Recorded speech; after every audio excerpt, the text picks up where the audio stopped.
Welcome to the podcast. I'm your host, Jaden Schaefer. Today, we're talking about the fact that OpenAI is betting the farm on audio AI. This is way beyond ChatGPT's just getting a nicer voice. There's a new report from The Information that says that the company has spent the last 2 months consolidating engineering, product, research teams to rebuild its AI audio models. And they're doing this from the ground up. This is all ahead of an audio-first personal device, which we're expecting to come out in roughly a year from now. There is a lot going on in the story, and a lot is at stake. So we're going to be covering all of that on the podcast today. If you want to try the latest AI audio models from OpenAI or from 11 Labs, which in my opinion is the best at the moment, I would recommend going and checking out AIbox.ai. I have a playground that lets you access over 40 of the top models, everything from OpenAI, Meta, Google, DeepSeek, tons more. All these audio models, they're on there, and you can try them out for $20 a month on my own startup, AIbox.ai.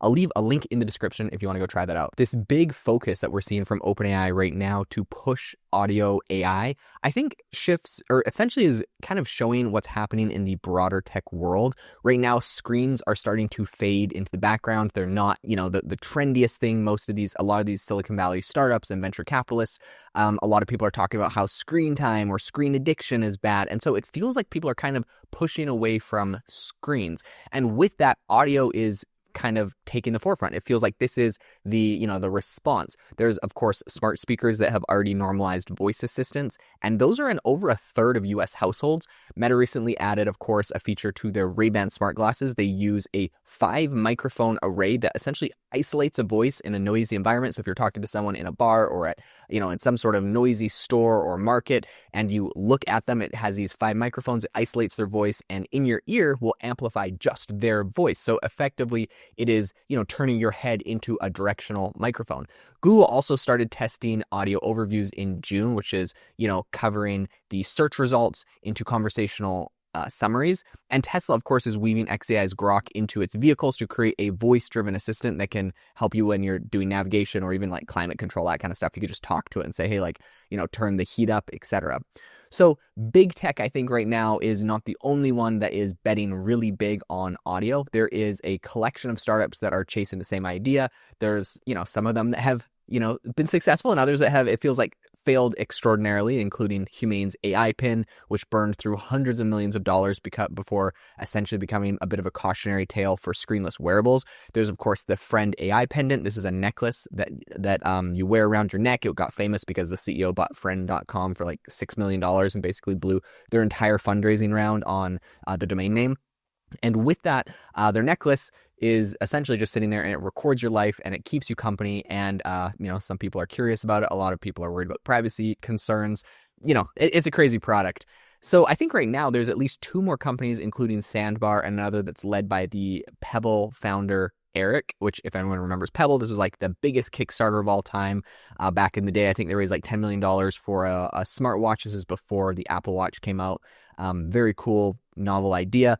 And they are developing an AI-powered ring. So there's actually 2 companies. So the Pebble founder, Eric, and then also the company called Sandbar are both creating these AI-powered rings that are going to come out this year, which essentially lets users stop, talking to your phone and actually talk to your quote-unquote hand, as it were. So right now, there's a lot of different shapes, whether those are necklaces or rings or glasses. But I think underlying all of this is basically the same thing, and that is that audio is being positioned as the next dominant interface, right? We're so used to using our phones. We're so used to typing things out. But now every environment, from your living room to your car to, of course, your body, all of those are turning into a control surface. So you can get, smart speakers, your car can talk to you, your ring, your necklace, like everywhere you go, your glasses.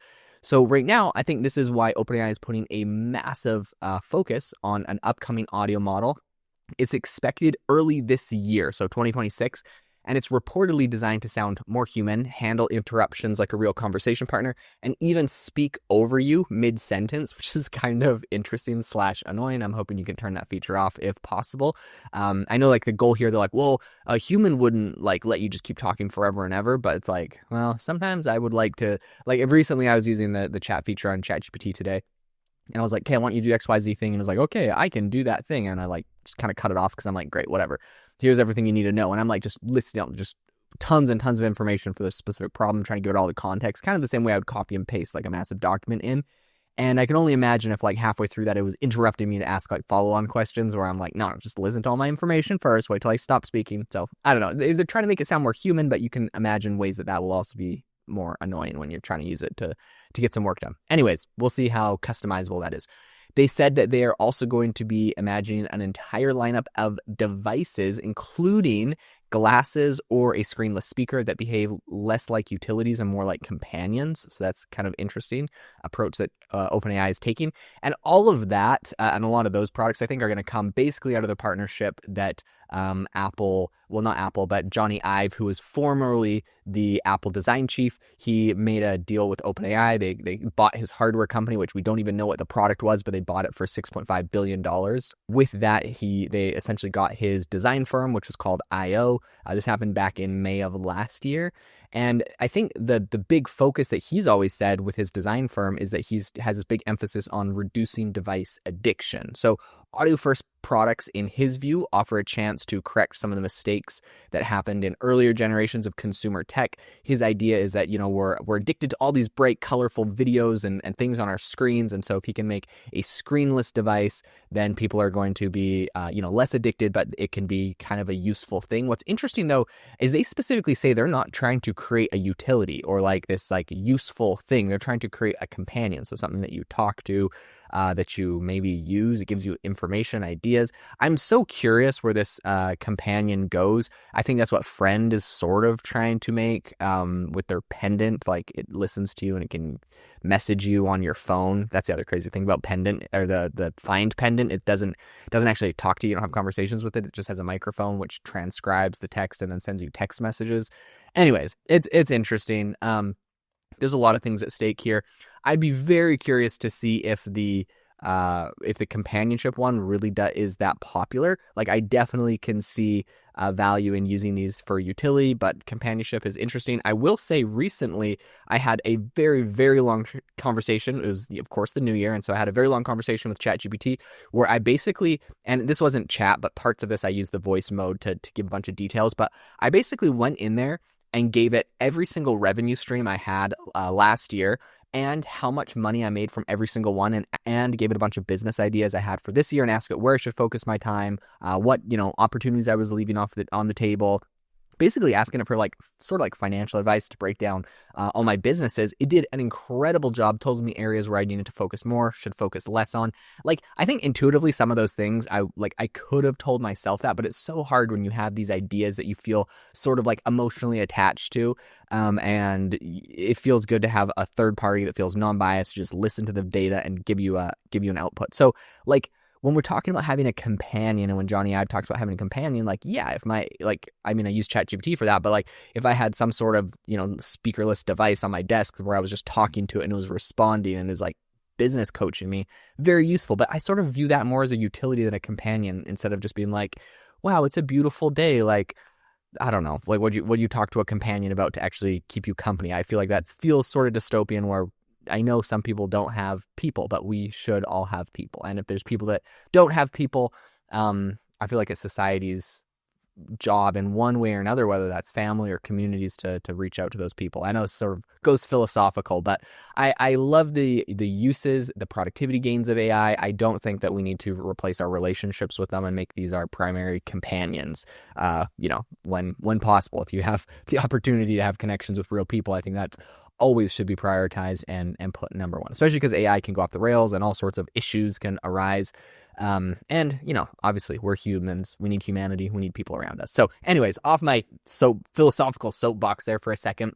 This is going to be interesting to see what OpenAI comes out with. I'm super excited for just better audio models. Obviously, I think 11 Labs is doing a phenomenal job. And 11 Labs is doing some really interesting things here where they're allowing you to clone your own voice. And they have a ton of really cool tools and features that are like really specifically built for audio. So that's where I find myself going to. I think last month I was on 11 Labs, $1,300 a month AI audio tier, because I was getting a bunch of virtual assistants to generate a bunch of audio for a project I'm working on. So like, obviously I'm a huge fan there, but if OpenAI can come up with a competing product that does a lot, I think that it's a definitely high likelihood that they'd get some of my business. And of course, a ton of people use them over on AI Box, my platform, which if you haven't already signed up for and tried out, go check it out. There's some really cool, exciting surprises, which I'm not announcing yet, but if you go over to the website, you'll see them.